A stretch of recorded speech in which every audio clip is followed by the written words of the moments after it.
is up, fellas and lasses? Welcome to Mind of X, a show where we talk about all things geek with a focus on tabletop RPGs and film and video games. Now, a couple of weeks ago, I made a video titled 10 Secrets to Becoming a Great GM, in which I basically gave 10 pieces of advice to GMs or game masters on how to become better at what they do.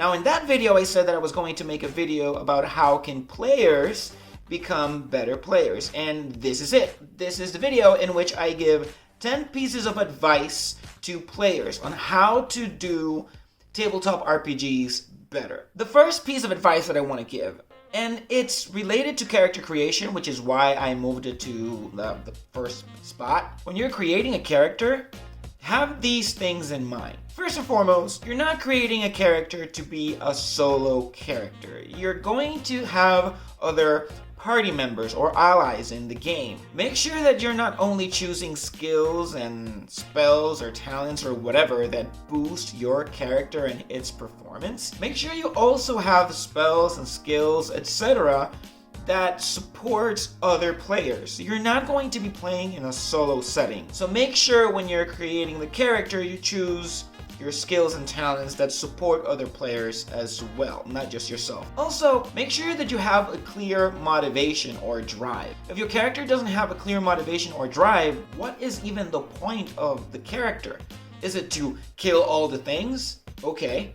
Why does your character want to kill all the things? Now, your motivations can definitely change over time. Hopefully all the other characters in the team are round characters, and it's characters that develop and change over time. So having their characters' motivations and drives change throughout the course of the session or the arc is a good thing. The second piece of advice that I want to give is you have to know your character. What spells or skills do you have? What are your attributes and certain skills? What is your character good at? What is your character bad at? Before you even sit on the table, make sure that you're looking at your character and trying to figure out how to best play your character. A lot of times I've been in situations in which we are waiting such a long time for players to know what they can do, mainly because they don't know what their characters do, or they don't know how to play that specific mechanic. Now, I understand that some characters are more complicated than others, and I also understand that some rule books are not necessarily all too clear on what the ruling is or how certain things work. But if you're able to clear those things before you sit on the table, you're going to help with the pacing, and you're also going to help the GM in telling a more fluid narrative. The third piece of advice that I wanted to give, and it's a very, very important piece of advice. Players, please pay attention to what is going on, even if it's not your turn, because a lot of the things that make us enjoy tabletop RPGs are the commentary and the reactions to the actions that happen in the game. Just because it's not your turn doesn't mean that you can't have fun. If you want to play a game in which it's always your turn and you're always doing the thing, then maybe tabletop RPGs is not for you. If you want to be hyper active, or you want to be always doing something, maybe you should try DMing, because as a DM or GM, you're always going to be the one doing things. Tabletop RPGs are a game in which everybody is a part of the fun. So yeah, pay attention to what's going on and be engaged in what other players are choosing, because that is really going to enhance everybody else's motivation for being there and just increase the all-around fun that you guys are going to have at the table. And in the same vein of paying attention, please make sure that you plan your actions ahead of time. If it's not your turn, and you know what is going on, look at what your character is able to do and what would be a good strategy. What would be the best spell or skill or action to perform at this particular moment? And start analyzing and predicting what could happen, what other actions would the other players make. Deciding your actions ahead of time and predicting where the battle is going to go or where the story is going to go is particularly important because it helps everybody feel engaged with the story, because it helps with the pacing. Pacing is one of the things that really bug some people down. I've been in a couple of situations in which players have not been paying attention to what is going on, and so when it's their time to act, someone has to summarize everything, but also they have no idea what they're going to do. So they are found considering all of their possible actions at that moment, which sucks because then everybody has to wait, and then people get bored and people start tuning out and trying to find their fun somewhere else, and it may kill a whole session. So please do make sure that you're trying to figure out what you're going to do ahead of time, because that way you're respecting everyone's time. Number 5, be a team player. Don't try to hog the limelight all the time. Don't try to be the one who is constantly trying to solve every situation and fight every monster and land the ending blow on all encounters. You're not the only person playing.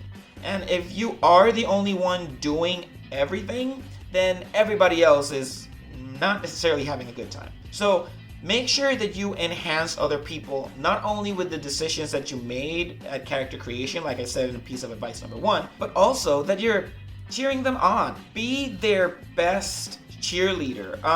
Bring hype to the game. Try to, I don't know, blow up something that may have been something minor. Have some fun with it. If someone else failed at something, cheer them on and say, hey, it's okay, we'll get it next time. Or have your character in game react to their failure or their success. That is going to bring such an awesome feeling to the table because everybody is engaged with what everybody else is doing, and so the narrative really comes alive. But please don't be a driver for other people's characters. Let them figure it out. You can give pieces of advice, you can give suggestions, only if they're warranted or needed. Don't just, try to become the main source of wisdom in your gameplay. That's just not fun. The sixth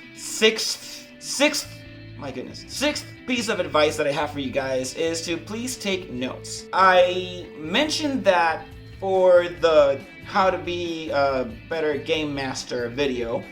Link in the description below if you haven't seen it. It's really good stuff. But also as a player, you should be taking notes. Take notes of the people you encounter.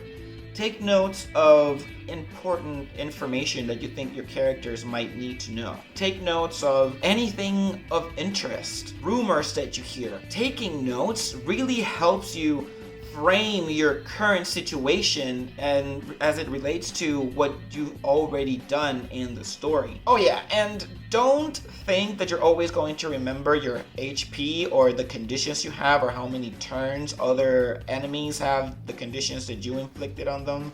Or don't think that you're always going to remember how many, in the case of D&D, how many spell slots you have left. Take notes of that too. Don't leave it all to the GM. The 7th piece of advice I want to give, and it merits its own video, so I'll be brief with this one, is be aware of metagaming. Now, there are 2 things that I want to say with being aware of metagaming before delving too much into it, because I do want to make a new video on it, is please do not look for monster stat blocks. When you look for monster stat blocks, you're taking away the mystery or the feeling of danger because you already know mechanically how the creature or the enemy is supposed to work. Another thing that I wanted to say, and I'll go very briefly over, do not act on information that your character doesn't know or should not know according to the character's background. Again, I'll make a video on metagaming later and how the do's and don'ts of metagaming because I think that's very important. But yeah, those are the 2 things I'm going to say for now. The 8th piece of advice that I have for Let's go back. The 8th piece of advice that I have for tabletop RPG players everywhere is to make sure that you listen to the way that your GM or storyteller or dungeon master is explaining the narrative, and watch out for story hooks. GMs, sometimes they try to introduce story hooks in a little detail or in a big detail depending on what the hook is, for players to sort of go on that road. Now this is different from railroading. And railroading is basically when the GM decides what their players' actions are going to be and decides the outcomes without even considering what they think. That is not what I mean here. A GM's hook is there for you to know what to do next. Now, yes, it's a tabletop RPG, it's a narrative game, which means that you get to decide what your character will do, but if your GM goes to the trouble of creating a story or a plot, and he already creates the creatures that you're going to be encountering, or the non-playable characters that you're going to be meeting, or he has like this cool city already thought of, and you decide to go off on a tangent constantly and not follow the story hooks, the GM is probably going to feel like, what is even the point of planning anything? So it could become a sort of more of an improvisational exercise, and well, when you have to improvise everything, some things are bound to go wrong. Please try your best to follow the GM's story hooks to the best of your abilities and in the best way you can, because it really does help create like a framework for the plot to be developed and for your characters to develop as characters. And the 9th piece of advice that I have to give is remember that you are all telling a story. You're not just playing a game.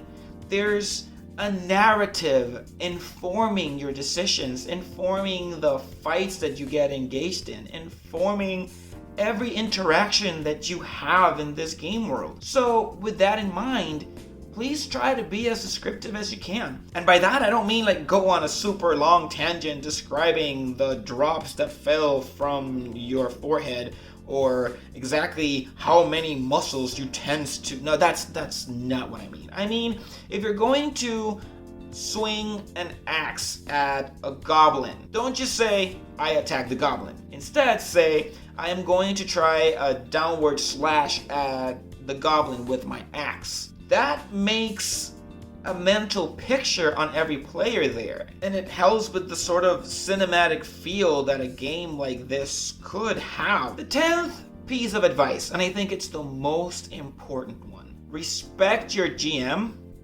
respect the other players. Sometimes when we're frustrated and the other players don't perform the actions that we expected them to, that we thought were better, when things are not going the way we want, when the GM makes a ruling that you think it's unfair, we tend to show that in either the way that we wear our faces for the rest of the session or the way that we talk to people.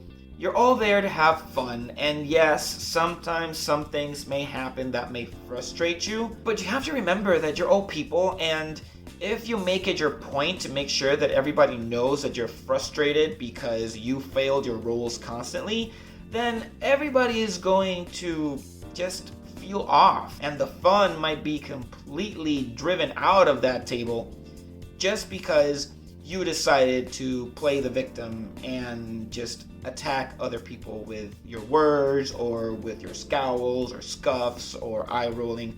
Be respectful.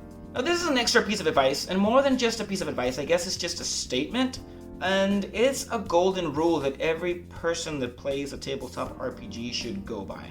It's like the golden rule, and this is it. You do not win at a tabletop RPG. You experience a tabletop RPG. It's not a game that you simply consider whether you win or you lose. Tabletop RPGs are games that you experience. Now, you can make your experience more fun or less fun depending on the things that you do or how successful you are with your actions or how many times you fail. But in the end, it's a matter of how you see it, how you approach this experience, because that's really what you can do. You don't win at D&D. You don't win at Pathfinder. You just experience Pathfinder and have the most fun that you possibly can until your character dies and then you have to create another character, because that's basically what happens. So, thank you for sticking through the end, and I hope you really liked this video. I'm going to put in the end card like some link to my previous video on how to be a better GM, because I think it goes very well with this one. And also, Please guys, if you like this kind of content, if you have any questions, suggestions, or whatever you have, make sure that you go to the Twitter. I have a Twitter which I'm going to post that like here in my hand, or maybe I can put it like right there. And I'm also going to put it down in the description. I really like making these videos. It just takes such a long time for me able to do so. But yeah, like I usually end up every video, I'll end up this one. From the bottom of my heart, have a great day and peace!